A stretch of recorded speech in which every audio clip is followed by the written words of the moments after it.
Fondation Jean Jaurès. Penser pour agir.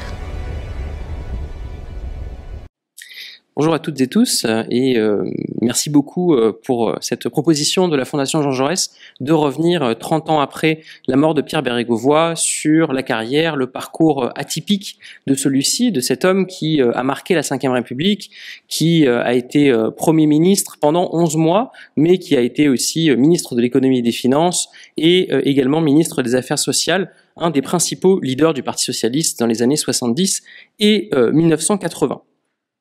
Alors nous avons la chance pour en parler et le plaisir de pouvoir discuter avec Olivier Roussel. Olivier Roussel qui a été un de ses proches, qui a été son conseiller dès 1982 aux affaires sociales, puis à l'économie et les finances, en charge notamment des questions institutionnelles du Parlement, et qui a également, à Matignon, à l'époque de Pierre Bérégovoy, s'est occupé aussi de ces questions institutionnelles et parlementaires.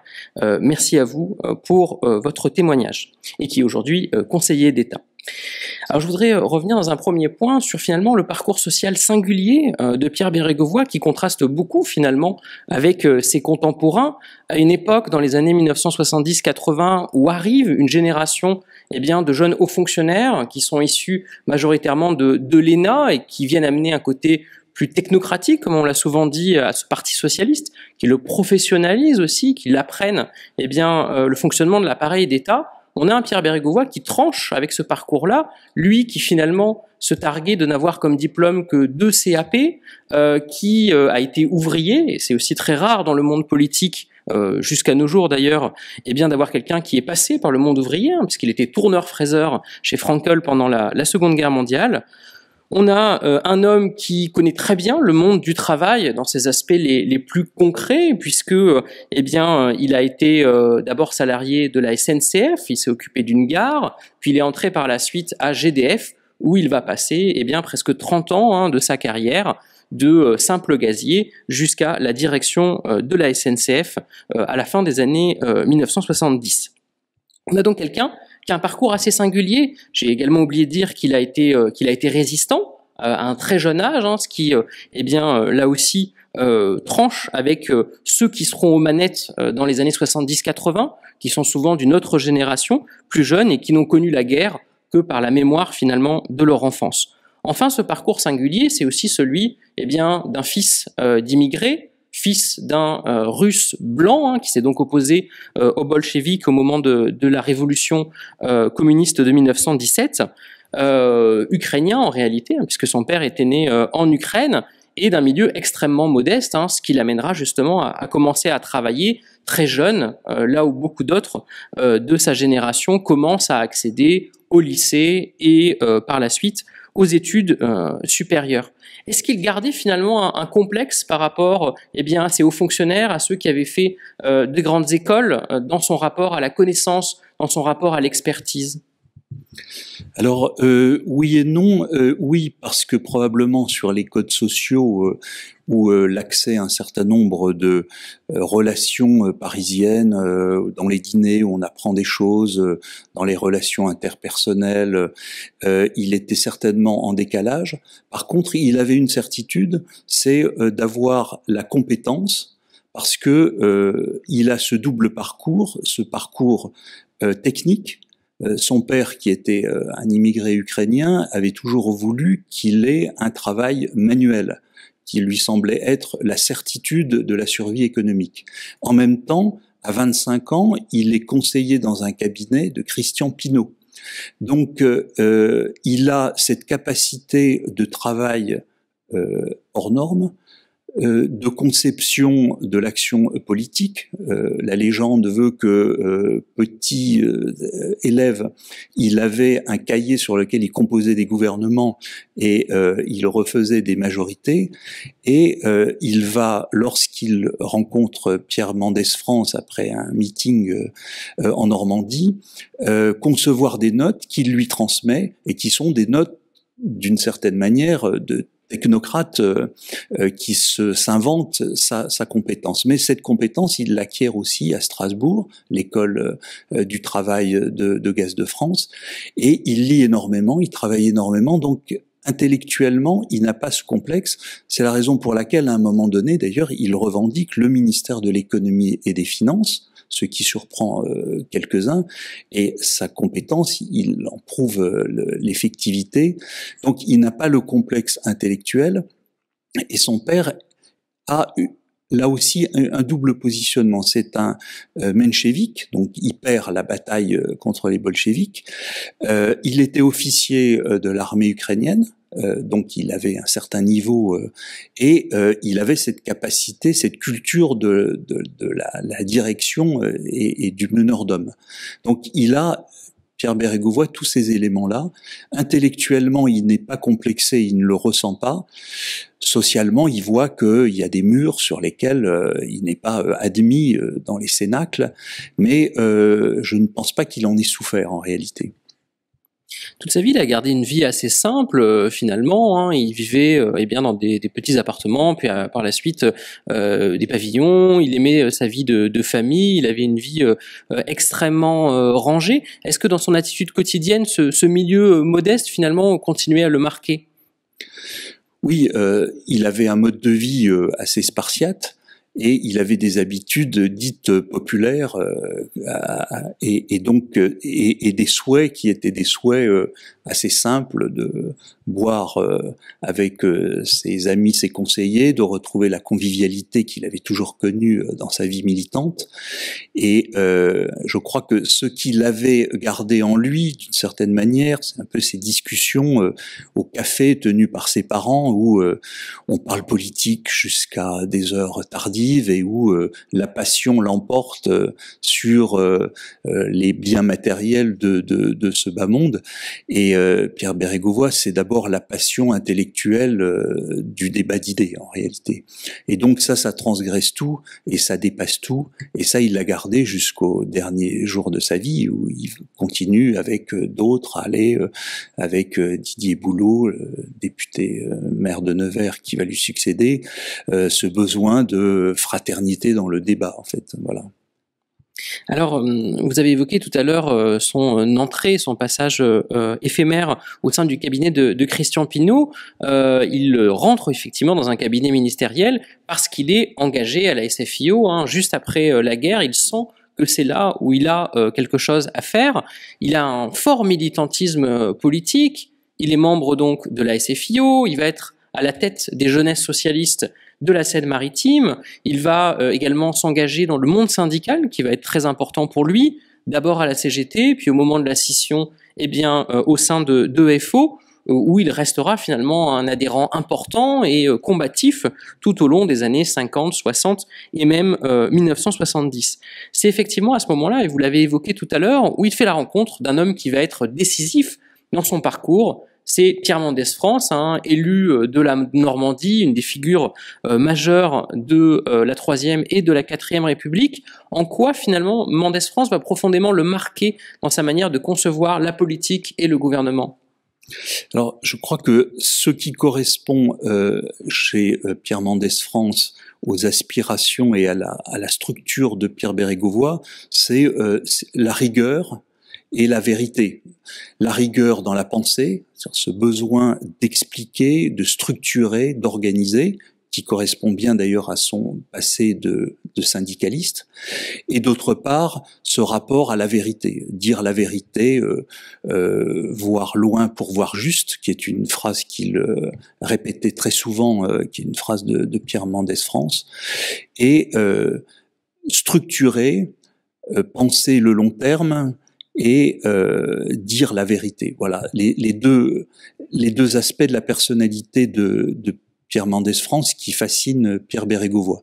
Il lui fait beaucoup de notes d'ailleurs, il lui envoie il y a une masse de travaux qui montrent qui se veut son conseiller social en quelque sorte, et Pierre Mendès France est quelqu'un qui répond, qui est extrêmement présent intellectuellement, qui a une très grande densité, et qui satisfait ce besoin de savoir et ce besoin de connaître et de structurer. Alors, j'ajoute un aspect de la personnalité de Pierre Bérégovoy. Il est aussi patron de presse à un moment donné. la République de Normandie, dont il devient, par les hasards du militantisme, le rédacteur, devient son enfant à un moment donné. C'est-à-dire qu'on voit comment la contribution passe à la rédaction en chef et en quelque sorte à la direction du journal.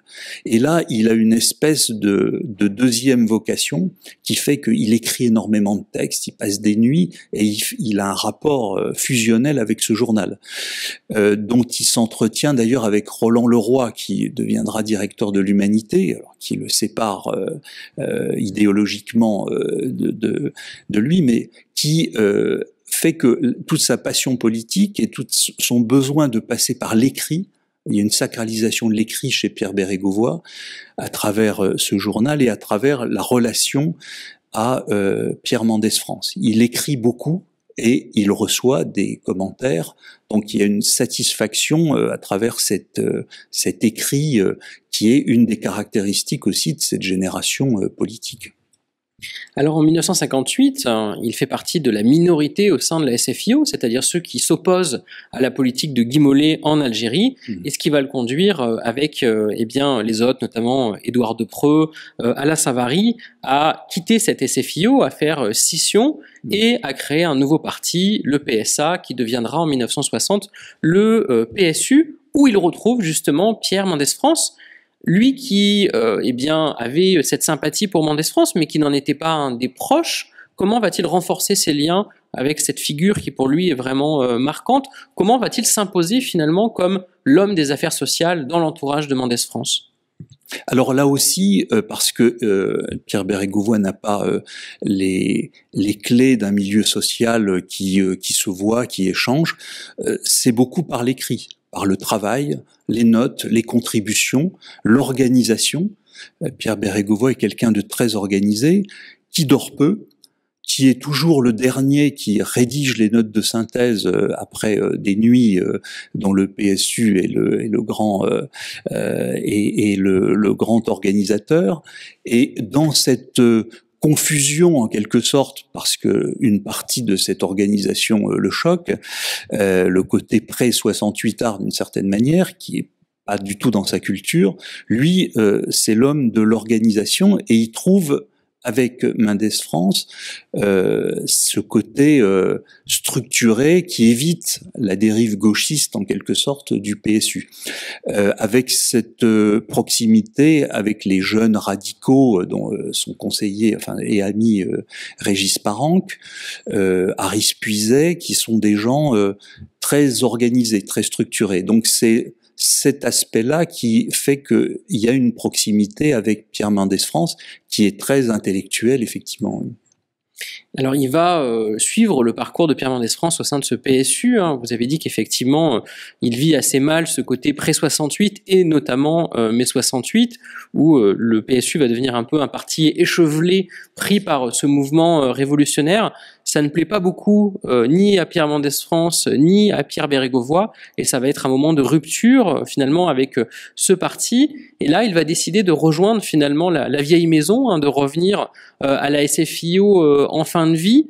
Et finalement c'est dans la minorité qu'il accueille François Mitterrand en 1971 au moment du congrès d'Épinay. Comment expliquer que lui qui a déjà été finalement attentif à ce qui se passait en 1965 notamment avec la création de la FGDS se retrouve dans la minorité en 1971? Alors, il y a deux éléments. Donc, pour revenir à la rupture, très souvent dans ses conversations, notamment avec Harris Puiset, il reprochait à Harris Puiset et à ses amis l'épisode du Stade Charletti, qui pour lui était la fin d'une certaine manière d'une histoire d'un PSU qui avait tenté de se structurer, et il estime que c'est une opération désastreuse. Donc il revient avec Alain Savary dans la reconstitution en quelque sorte d'un mouvement socialiste en 69 et en 71. La grande désillusion, c'est effectivement le fait qu'avec Alain Savary, ils perdent la main en quelque sorte et ils se retrouvent dans la minorité. Donc, il le vit probablement mal au sens où il pense que c'est Savary qui a reconstitué en 69 le Parti socialiste, mais l'histoire ne retient que le congrès d'Épinay. Et très souvent, effectivement, il nous disait, mais c'est vrai, Épinay, François Mitterrand a eu la force de recomposer à travers des mouvements qui étaient très éclatés. Mais pour lui, c'est quand même 69. Et donc 71, c'est une désillusion puisque les refondateurs, en quelque sorte, de 69 sont absorbés dans l'histoire, dans le choc d'Épinay, qui est considéré comme la véritable date. Donc il va dans l'opposition, et pendant plusieurs années, effectivement, il est à l'écart de tout ce qui se décide jusqu'à, je crois, le congrès de Grenoble, où François Mitterrand retrouve, peu comme Pierre Mendès France, toutes les qualités de cet organisateur très sérieux, très structuré, très fidèle, très sûr, et où là, il va rejoindre François Mitterrand dans une deuxième relation en quelque sorte forte avec le leader charismatique de la gauche. Alors, il va pas rester effectivement très longtemps dans l'opposition au sein du Parti socialiste nouvelle version. Et il aurait pu finalement rejoindre à nouveau la minorité en suivant les Rocardiens notamment, hein, avec lesquels il a beaucoup de points communs, la rigueur économique, le passage par le PSU. Et pourtant, il va s'y refuser et il va même à ce moment-là, eh bien devenir, on l'appelle un des lieutenants de François Mitterrand, un des proches de François Mitterrand, ce qui l'amènera par la suite à occuper des fonctions importantes, à l'Élysée comme secrétaire général, et puis par la suite comme ministre et même Premier ministre. Pourquoi ce choix finalement d'un François Mitterrand qui ne partageait pas toujours, en tout cas, sa rigueur économique, plutôt qu'un Michel Rocard ? Alors, je pense que le retour il y a les assises du socialisme en 74, donc où il y a l'élargissement de la famille, le fameux discours de François Mitterrand qu'il répétait souvent dans ses discours lui-même de meeting, qui est aller au devant des autres. C'est-à-dire élargissons la famille socialiste. Donc il retrouve ses anciens camarades, et en même temps les effets de 68 reviennent, c'est-à-dire qu'il sent que dans le PSU ou dans la deuxième gauche, cette pensée extrêmement foisonnante, cette pensée à la fois de l'autogestion, de la décentralisation, enfin des Girondins en quelque sorte, est en décalage avec ce qu'il est en train de ressentir de la majorité mitterrandienne, c'est-à-dire un côté extrêmement organisé, extrêmement structuré, avec la relation au chef, quelque chose qui correspond plus, je pense, à sa culture jacobine et à ce qu'il a l'habitude de voir dans les grands accords à Gaz de France, c'est-à-dire qu'on fait des négociations, on négocie en tant que syndicaliste, il y a des accords nationaux, mais je pense que sa culture, elle est plutôt là, elle est plutôt dans une vision plus hiérarchique, plus structurante et moins dans le débat d'idées foisonnant que Michel Rocard réimprime au Parti socialiste avec évidemment une relance des groupes d'action municipale, par exemple, qui sont pensés deuxième gauche en quelque sorte, hein, avec Grenoble, avec toutes ces initiatives décentralisées. Avec laquelle il n'est pas fondamentalement en phase en réalité. Et on voit bien que dans l'expérience gouvernementale, il va se retrouver à travers ce dirigisme d'État qui satisfait plus sa structure intellectuelle. Alors, il y a peut-être un autre élément aussi qui le sépare des Rocardiens, c'est la relation avec le Parti communiste. Oui. Vous avez dit que, effectivement, dès sa jeunesse, il croise quelqu'un qui va devenir directeur de l'Humanité, un des principaux responsables communistes, c'est Roland Leroy. Oui. Il partage pas du tout l'anticommunisme qui était celui de la SFIO. Et par ailleurs, il va être un des acteurs majeurs en 72 de la signature du programme commun et en 77 de cette réactualisation du programme commun. Comment peut-on définir ces relations avec le Parti communiste ? Alors, je crois qu'il y a un côté historique dans sa famille, c'est-à-dire son père, contrairement à son frère, qui est bolchevique. Il y a les deux frères, l'un est bolchevique, va progresser dans l'armée rouge, d'ailleurs dans la hiérarchie soviétique, et son père qui est chez les minoritaires et qui a effectivement une relation musclée avec les communistes, mais permanente. C'est-à-dire que ce qu'il vit avec Roland Leroy, qui est un camarade d'enfance, un ami de jeunesse, il le vit dans une relation forte dans la négociation du programme commun, c'est-à-dire fermeté, c'est un peu faux par rapport à la CGT, mais en même temps une relation construite, en faisant l'analyse qu'a faite François Mitterrand que sans les communistes, on ne conquiert pas le pouvoir et qu'on a effectivement un sort qui est un sort commun, en sachant que dans cette relation, il y a des points communs idéologiques, les nationalisations, le dirigisme d'État, la justice sociale, qui seront le ferment du programme de 81, sur lesquels il y a beaucoup d'accords, et puis quand même une histoire commune, la résistance, le syndicalisme, le rapport au patronat, qui rapproche les deux cultures. Et il a effectivement ensuite des relations très fortes avec Jacques Ralite, qui sera son ministre délégué. Donc c'est une culture commune. Et d'ailleurs, on verra que lorsque le putsch échoue en URSS et que à partir de 1991 le système s'effondre, Pierre Bérégovoy, comme d'autres, comme Jean Popren, ont un côté, une forme de sidération. C'est-à-dire qu'ils considèrent que le socialisme autoritaire s'effondre et que donc le socialisme démocratique va en subir des conséquences parce qu'il y a un bloc idéologique qui va être fondamentalement atteint. Donc il est effectivement très à l'aise avec l'accord avec les communistes et pour lui c'est quand même une culture commune. Sans les communistes, pas de prise de pouvoir, pas de conquête du pouvoir et donc ce bloc-là, à aucun moment il considère qu'il faut rompre, contrairement à Michel Rocard, qui effectivement a une relation très complexe au Parti communiste. Alors en 1981, c'est la victoire de François Mitterrand à l'élection présidentielle. Pierre Bérégovoy était un des acteurs importants de la campagne et il est nommé secrétaire général de l'Élysée, qui est un poste vraiment important, stratégique, au plus près de François Mitterrand.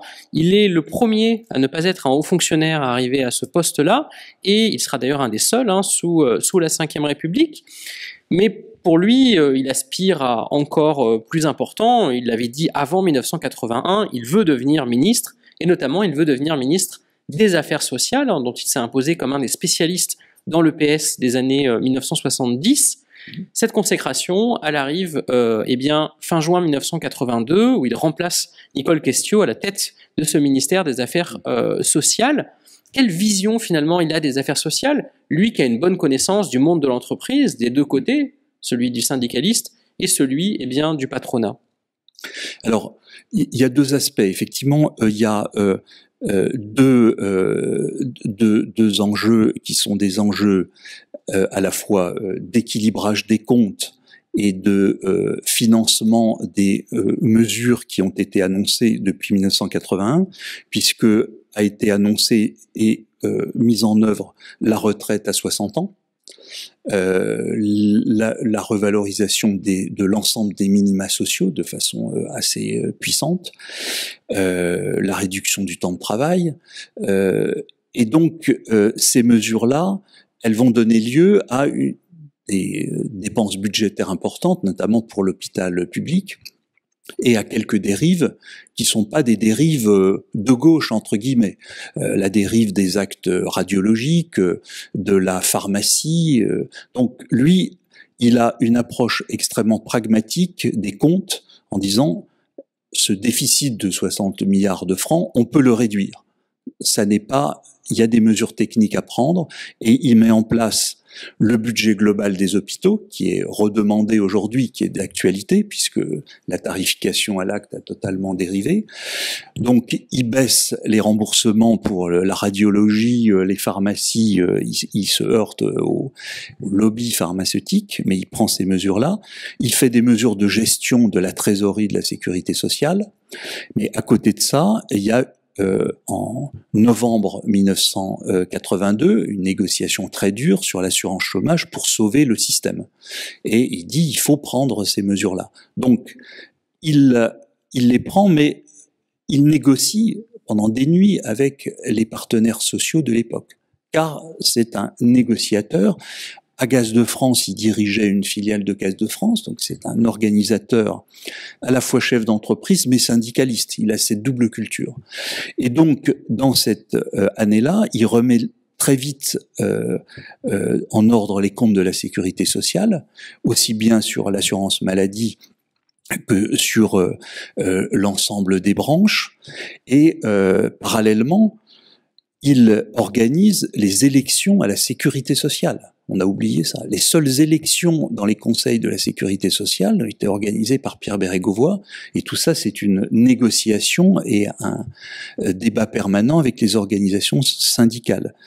Il sauve l'assurance chômage, et effectivement, il fait en sorte que toutes les annonces de la gauche soient financées.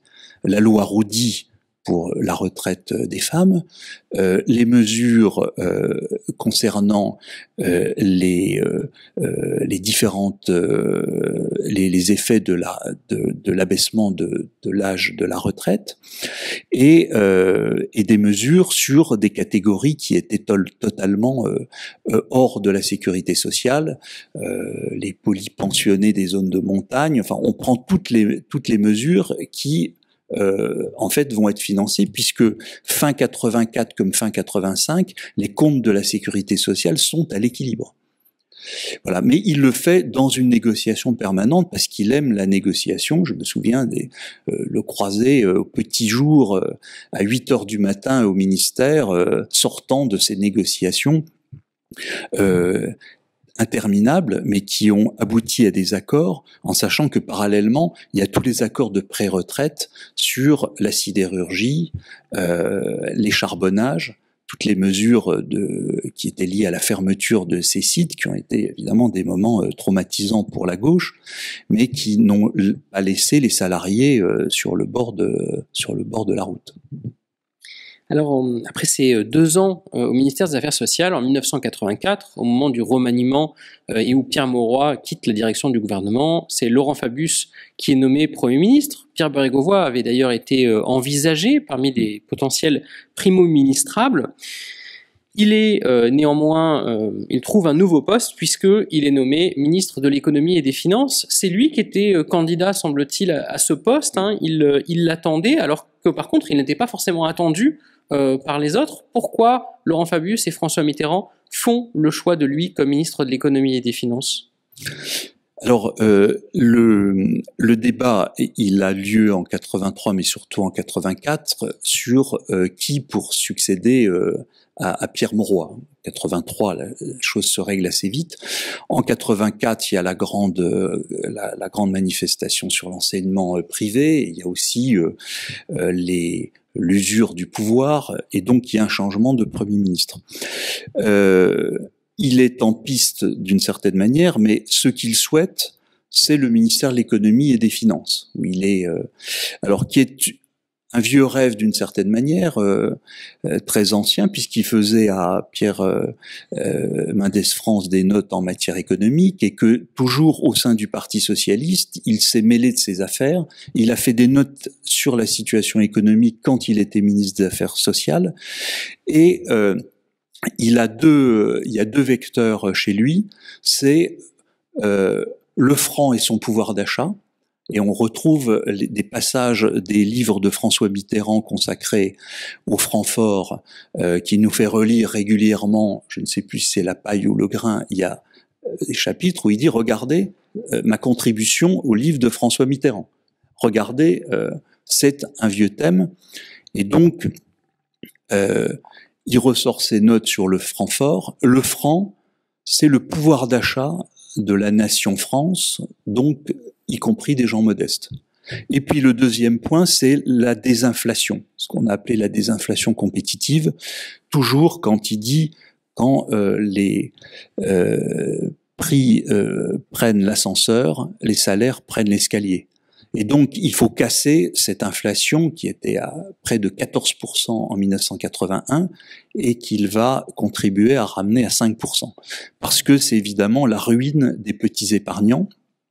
Il va prendre des mesures techniques prolongées en 1990 par le fameux plan d'épargne populaire, le PEP, qui a une sorte d'aboutissement de sa réflexion.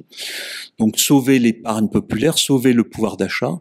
Et donc il y a franc fort, pas de baisse de pouvoir d'achat du franc. Donc la parité franc quand il arrive, franc-marque en 84, pas de dévaluation. Et quand il revient en 88, il reproche effectivement à la droite d'avoir dévalué. Et là, pas de dévaluation du franc 88-93. C'est le pouvoir d'achat de la nation.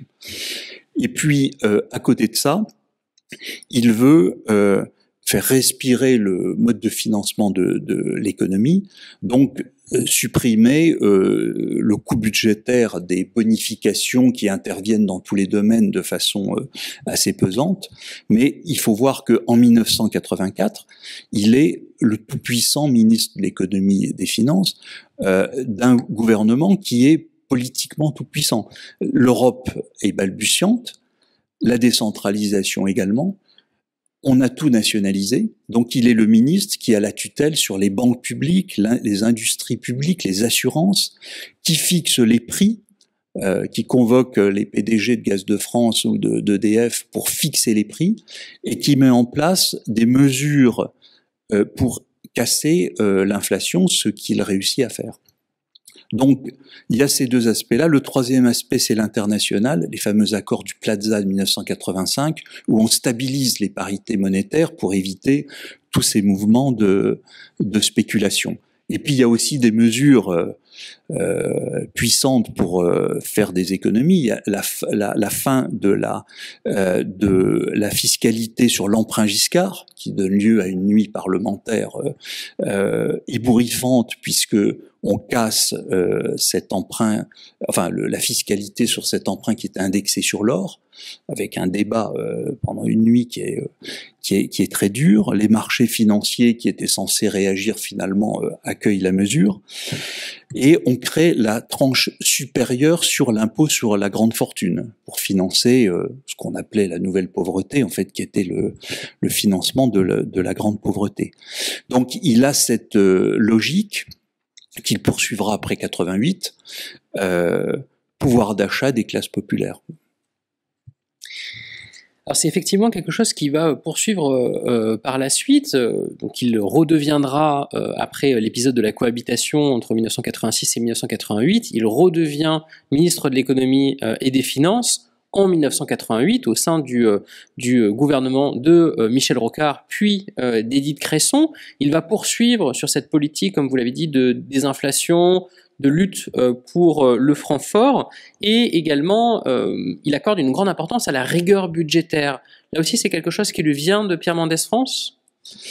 Alors, je pense qu'il y a deux aspects. Il y a ses origines. C'est-à-dire que quand on a vécu comme lui, sa famille, où on compte chaque sou, il a été élevé par sa grand-mère jusqu'à l'âge de 5 ans.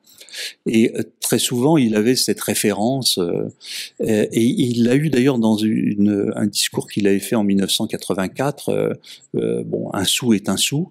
Donc cet aspect, cette valeur sociale de l'argent, survivre et de la survie. Donc ça, c'est à titre personnel, ce qui ne l'empêchait pas en privé d'être extrêmement généreux avec tous ses amis qu'il avait rencontrés, et mais la rigueur.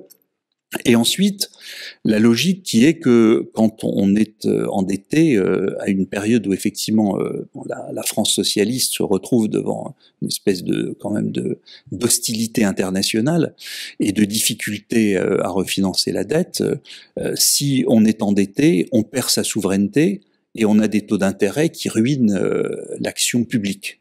Voilà, c'est une sorte de... Mais parallèlement, on le voit dans le débat avec Michel Rocard sur la CSG, il est ouvert à la réforme fiscale, puisque sur la CSG, il a son projet qui est la CSS, Contribution sociale de solidarité. On élargit l'assiette, mais cet argent doit être réinvesti positivement dans le budget et ne pas contribuer à la dérive de la dépense. Car effectivement, la dépense doit être refinancée à un moment donné. Alors je pense que c'est aussi sa culture d'entreprise, Gaz de France, gestionnaire, où il y a une responsabilité.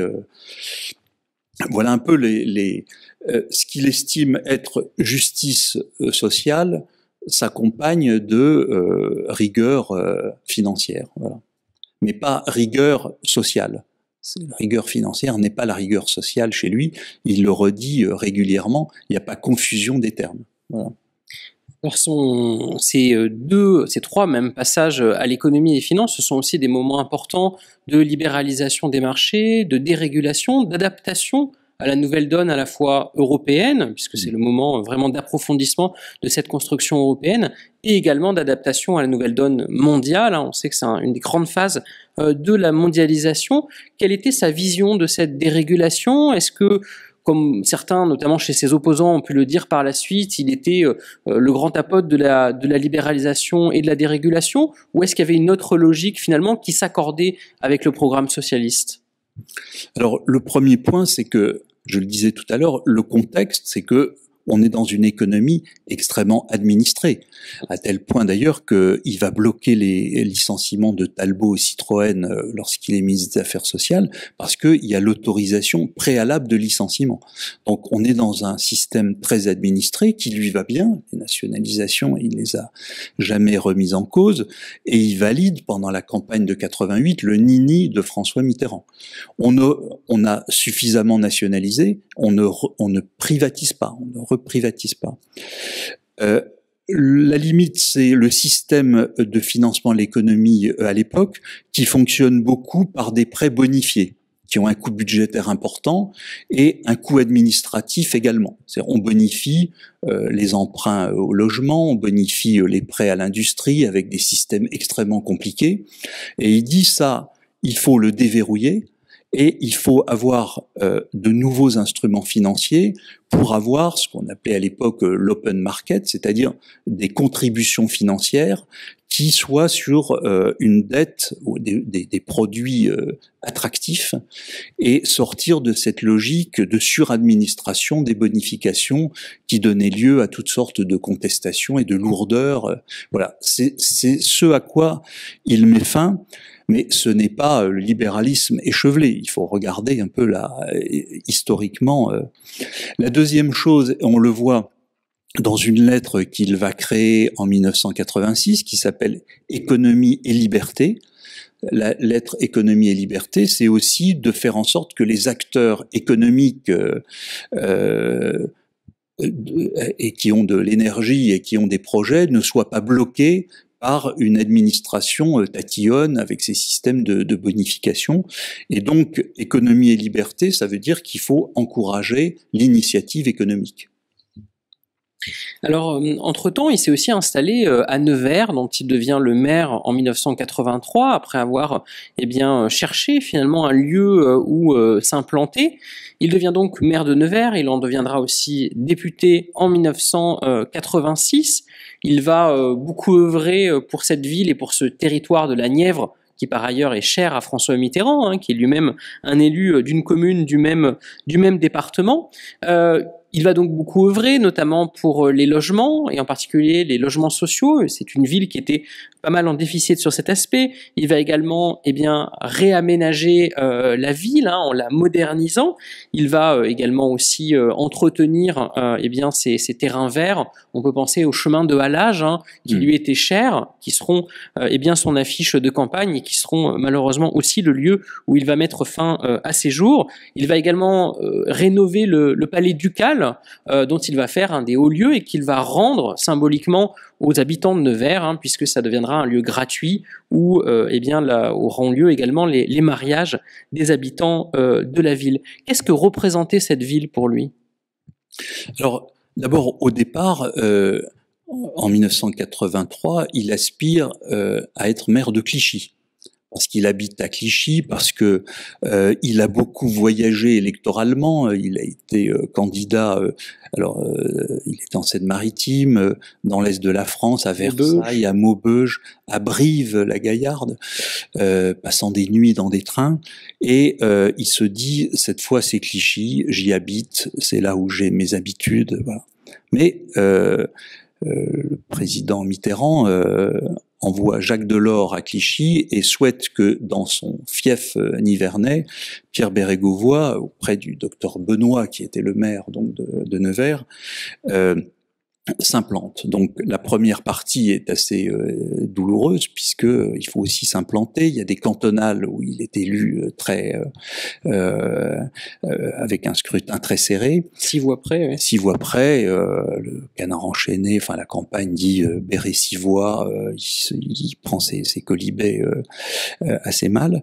Mais ensuite, il a une relation avec sa famille, avec Gilberte, avec ses enfants, qui avec Nevers, non seulement se pacifie, mais il a une passion pour cette ville qui, au fil des années, est une espèce de seconde patrie pour lui, où il a beaucoup de plaisir à se promener. C'est une ville qui est effectivement socialiste, mais qui historiquement est marquée par un évêché puissant, par une histoire complexe. Et là, il prend cette passion au fil des années. Il y a la rénovation des vitraux de la cathédrale, il y a ce palais ducal qui est quasiment en ruine, qui est dans un état dans un état déplorable, et il s'intéresse à ces projets.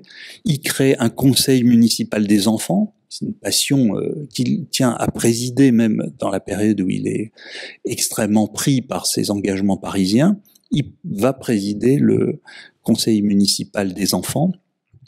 Et tous les projets de Nevers sont portés à Paris avec une attention particulière, puisque chacun d'entre nous est censé appuyer les dossiers nivernais. Il y a le circuit de Magny-Cours, il y a beaucoup de projets sur lesquels il est extrêmement présent, et il a ce second ancrage, en quelque sorte, qui est un ancrage qui répare ces déboires électoraux dans toute la France et qui permet familialement de se retrouver. Donc c'est une forme d'harmonie et de sérénité. D'ailleurs c'est là qu'il souhaite être enterré, parce que c'est là où finalement il repose à tous les sens du terme, quoi. Voilà. Alors il est en avril 1992 nommé Premier ministre par François Mitterrand. On pourrait presque dire enfin, il l'a beaucoup espéré. Est-ce que cette nomination n'arrive pas un peu trop tard pour lui? Alors il ne le dit pas parce que c'est quelqu'un qui est extrêmement discipliné, mais on sent un peu dans son regard cet aspect-là. De toute façon, il avait toujours dit en 83, en 84, en 88, si je suis nommé un jour, ce sera vraiment quand les choses iront mal. Donc, de ce point de vue-là, il y a un effet de prédiction sur cet avenir, et il le redit au moment où il est nommé, en disant ça va vraiment mal, je suis nommé. Un 2 avril, pas un 1er, un 2 avril, en disant voilà. Donc la situation évidemment globalement est difficile, électoralement, politiquement. Il y a cet effet de l'effondrement du système soviétique qui a des effets sur la vie politique et sur le positionnement de gauche, et ça il le ressent profondément. Surtout il y a une usure des socialistes après cette période 80-93 interrompue seulement 2 ans. Et il y a des enjeux très difficiles, et il y a la bataille pour le traité de Maastricht qui est devant, et dont il faudra mener la révision constitutionnelle préalable, et l'adoption qui finalement se fera par référendum. Donc la situation économique, il y a un retour de conjoncture mondiale qui fait que la situation économique est depuis 91 en repli, alors que 88, 91, 88-90 avait été très favorable sur le plan de la croissance, donc il y a un retournement de croissance au plan mondial et au plan national, et il a un certain nombre d'idées, mais qui sont des projets qu'il va d'ailleurs mener à terme, qui sont très difficiles. Je prends le bouclage de la réforme du permis à points, qui va donner lieu en juillet 92 à des grandes manifestations, là où on envoie même des chars pour débloquer les autoroutes. La réforme des dockers, la réforme de la profession de docker, qui va être un sujet extrêmement difficile, qu'il mène à bien également. La réforme des, la loi de moralisation, qui est une loi, la loi dite Sapin, qui donne lieu aussi à des conflits très très durs, en sachant que c'est la prolongation de ce qu'il a fait au ministère des Finances en créant Tracfin avec la loi Coop-OPA. Et puis évidemment des sujets internationaux difficiles, la guerre en Yougoslavie, la pesanteur de ce dossier, et puis la réforme de la politique agricole commune, très difficile, qui va donner lieu à un engagement de responsabilité qui se termine avec trois voix d'avance, et sur laquelle il ne recule pas. Il va devant le Parlement fleur au fusil en disant il faut faire approuver cette loi parce que c'est un engagement pour l'agriculture française qui est un engagement positif et il faut le faire savoir. Donc il connaît ces éléments-là, il a été négociateur du traité de Maastricht pour créer effectivement une monnaie commune qui devait s'appeler l'écu, donc vieux fantasme Charlemagne qui revient, bon, qui finalement s'appellera l'euro, et qui aboutit effectivement à la révision constitutionnelle et au traité lui-même adopté par référendum, avec une majorité très faible, dans un climat où évidemment on voit bien l'usure, cette fin de cycle un peu sur laquelle pèsent toutes sortes de difficultés et sur lesquelles il a conscience d'une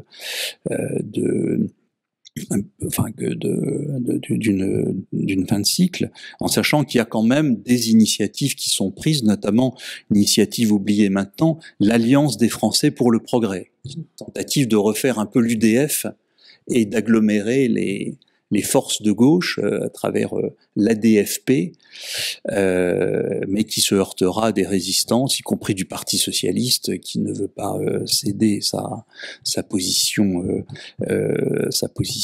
majoritaire, et donc il sait que ces difficultés sont devant lui.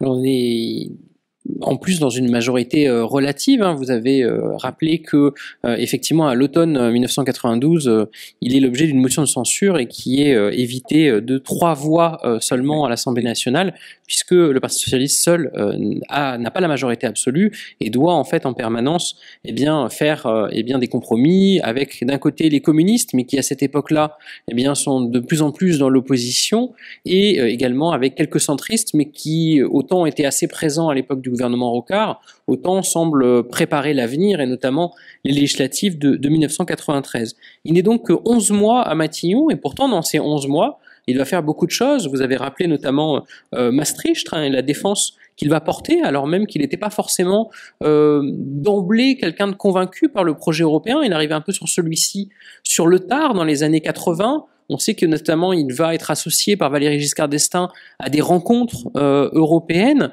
là où, notamment en 1983, il était peut-être un peu plus critique de l'ancrage au sein du SME. Est-ce qu'on peut revenir un petit peu sur son attachement à l'Europe ? Oui, alors je fais une parenthèse sur cette période. La première, c'est que il n'y a pas fondamentalement, mis à part cette motion à 3 voix, avec les communistes, il y a des négociations qui se font. Je pense notamment sur le budget, le fait que on accepte un amendement du groupe communiste sur les obligations de plan de reclassement en cas de licenciement, un amendement très fort que l'on valide et qui qui préfigure la campagne de 93 où il n'y a pas de rupture, on évite la rupture, et puis une négociation avec les centristes sur la révision constitutionnelle préalable à la ratification de Maastricht, puisqu'il faut un vote dans les mêmes termes entre les deux assemblées, Sénat et Assemblée, et que on négocie effectivement, malgré les pressions du RPR de l'époque, avec la famille centriste, et que on arrive à un résultat positif au congrès de Versailles. Alors, sur l'Europe, l'épisode de 83, qui n'est pas vraiment un manifeste anti-européen de sa part, c'est simplement l'idée de dire, s'il faut faire une politique de rigueur et changer les règles, on ne va pas aller à Canossa avec les Allemands dans le cadre de du serpent monétaire. On va sortir temporairement, on va mettre en place notre politique et on rentrera à la tête haute dans le système, dans le système européen. Voilà. Le deuxième point, c'est qu'il ne veut pas que le franc soit sacrifié dans cette opération. Donc, c'est pour ça qu'on invente l'écu, qui est une espèce de déclaration historique sur la prééminence un peu de la France. C'est que dans le couple, il faut que l'euro soit une monnaie commune forte, avec des garanties, mais pas n'importe quelle garantie, notamment sans passer sous les fourches codines allemandes. Donc c'est ce qu'il négocie quand il est au ministère des Finances pendant plusieurs mois. Et donc l'idée d'avoir une monnaie unique à ces conditions-là lui paraît être un élément fort de la construction européenne. Alors il a probablement d'autres réticences sur ce qu'on verra après, c'est-à-dire la libéralisation de certains marchés sans les contreparties, parce qu'il est industrialiste en 83, comme Chevènement, comme Fabius, l'idée qu'il faut une industrie forte française pour entrer dans l'Europe par le haut, et non pas une industrie qui serait sacrifiée à cette ouverture des marchés et à cette zone de libre-échange. Voilà. Donc le traité de Maastricht, c'est quand même un traité monétaire avec une monnaie qui est une garantie de stabilité pour une Europe forte, puisqu'une des difficultés qu'on retrouve toujours aujourd'hui, c'est la force politique de l'Europe. C'est-à-dire quel est le visage de l'Europe et quelle est sa force politique pour en faire une force économique et monétaire. Ce qui est toujours le débat, qu'est-ce qu'on peut faire avec l'euro par rapport au dollar et maintenant par rapport à la monnaie chinoise. Alors dans ces 11 mois à Matignon, il y a aussi des éléments qui ont aujourd'hui un peu été oubliés, qui sont pourtant d'une importance majeure. Je pense à la loi royale sur les déchets, puisque c'est la préfiguration en fait de tout ce qui se fait jusqu'à nos jours sur le tri des déchets notamment, et sur le fait qu'on ne puisse jeter que les déchets ultimes, hein, donc tous ceux qui n'ont pas été triés à plusieurs reprises. Donc il y a déjà une prise de conscience sur les questions d'environnement. Oui, Ségolène Royal donc mène un certain nombre de batailles à l'époque, notamment sur l'eau également. Elle est très active. Elle est très présente sur le plan international. La conseillère Bettina Laville, qui était dans les milieux écologistes connus, est au cabinet de Pierre Bérégovoy. Et cette dimension planète est très forte dans le discours d'investiture de Pierre Bérégovoy. On a oublié une annonce majeure, c'est l'arrêt des essais nucléaires. C'est-à-dire que, à la grande dame de la droite et notamment du RPR, il annonce une annonce très forte, l'arrêt des essais nucléaires français. C'est une façon de casser la logique de nucléarisation, mais avec un aspect aussi environnemental. Donc sur tous ces thèmes, il a des ministres, enfin des jeunes femmes ministres d'ailleurs, qu'il encourage. Donc il y a Ségolène Royal, Marie-Noëlle Lienemann, Elisabeth Guigou, qui effectivement portent un peu ces thèmes nouveaux à l'époque. Alors l'échec de 93 est particulièrement rude pour lui, il le vit vraiment comme un échec personnel et on sait que ça le conduira à ce geste tragique et ultime. Pourquoi finalement se sent-il tellement responsable d'un échec qui est quand même très largement collectif ? Alors je pense qu'il y a il y a des dimensions évidemment qui sont complexes dans cette décision. Il y a quand même un discours depuis les derniers mois de l'exercice du pouvoir sur la fin d'un cycle. La fin d'un cycle, pas seulement au plan français d'ailleurs, au plan international. J'ai dit ce choc, peut-être que ses origines ont accentué le phénomène, le sentiment que l'effondrement du socialisme autoritaire impacte sur le socialisme démocratique et qu'il y a un bloc qui durablement est affaibli. Deuxièmement, un sentiment d'être le dernier soldat debout dans la tranchée qui, d'une certaine manière, porte l'échec de toute une génération et qui se termine en 1993.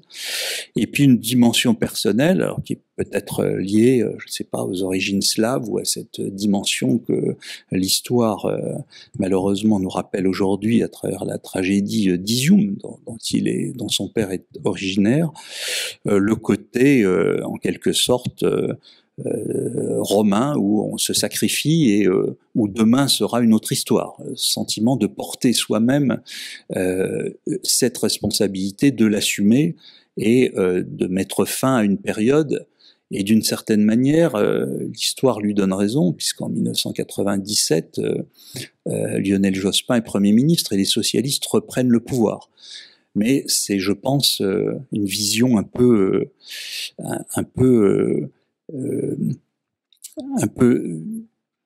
non pas pessimiste, mais d'une certaine manière, une vision très historique qui fait qu'on s'associe à la fin d'un cycle qui est l'épuisement des troupes et une crise du socialisme international. Alors, quelle trace, quelle mémoire il reste finalement de Pierre Bérégovoy? Un sondage a été fait il y a une dizaine d'années, en 2011 très exactement, par l'IFOP, et qui montrait que parmi les premiers ministres les plus marquants, il était celui qui arrivait le premier, et notamment le premier très nettement à gauche. On demandait aux sondés de créer leur gouvernement idéal. Et ils étaient très nombreux à citer Pierre Bérégovoy comme premier ministre de ce gouvernement idéal de la gauche historique. Pourquoi finalement une telle trace dans la mémoire collective? Pourquoi est-ce que encore aujourd'hui une partie de la gauche continue à s'assimiler à lui et à son gouvernement qui a été éphémère, mais aussi à son parcours important au sein des années 80 et du début des années 90? Alors, je crois que dans les très nombreux courriers qui ont été envoyés à sa famille, aux collaborateurs, aux lettres anonymes qui ont été massives en 1993, on retrouve plusieurs éléments qui ont été d'ailleurs commentés par Régis Debray, enfin tous ceux qui ont écrit à l'époque. C'est l'ouvrier qui est restitué à sa famille d'une certaine manière par cet acte qui le renvoie à la responsabilité. Quelqu'un qui porte pendant tout son parcours, toute son histoire, une idéologie, une pratique politique, et qui, in fine, tire les conséquences du fait qu'un certain nombre de points ont échoué. Donc c'est une dimension humaine extrêmement forte. La deuxième, c'est que c'est le parcours qui est reconnu, je crois. C'est-à-dire qu'il a été ministre pendant près de 10 ans. Il a été militant pendant 45 ou 50 ans, voire plus, si on prend ses premiers cahiers. Et donc c'est la reconnaissance d'un parcours, d'une longue histoire, avec quand même l'effet marquant de 81, l'effet marquant de 88, il était directeur de la campagne de François Mitterrand, et c'est quelqu'un qui assume ses responsabilités et qui a régulièrement, sur des sujets majeurs, on reparle de la retraite à 60 ans, changer la vie, mais oui, changer la vie d'une partie de la population française. Souvenons-nous de la grande misère des retraités avant 1980, la grande pauvreté des handicapés, des gens qu'on mettait dans la gériatrie psychiatrique parce qu'on pouvait pas payer les pensions des vieux. Ces mesures avec effet réel ont impacté la vie de ces générations.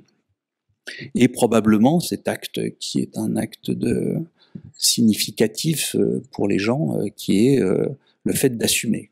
Probablement que ça a rétroagi sur tout son parcours, mais je pense que fondamentalement, les classes populaires reconnaissent en Bérégovoy un des leurs. Et je pense que c'est une dimension importante au-delà des dispositions qui ont été adoptées ou des réformes qu'il a mises en place. Merci beaucoup. Merci. Toutes les conférences et entretiens de la Fondation Jean Jaurès sont à retrouver en podcast sur notre site jeanjaurès.org et sur notre chaîne YouTube. Fondation Jean Jaurès. Pensez pour agir.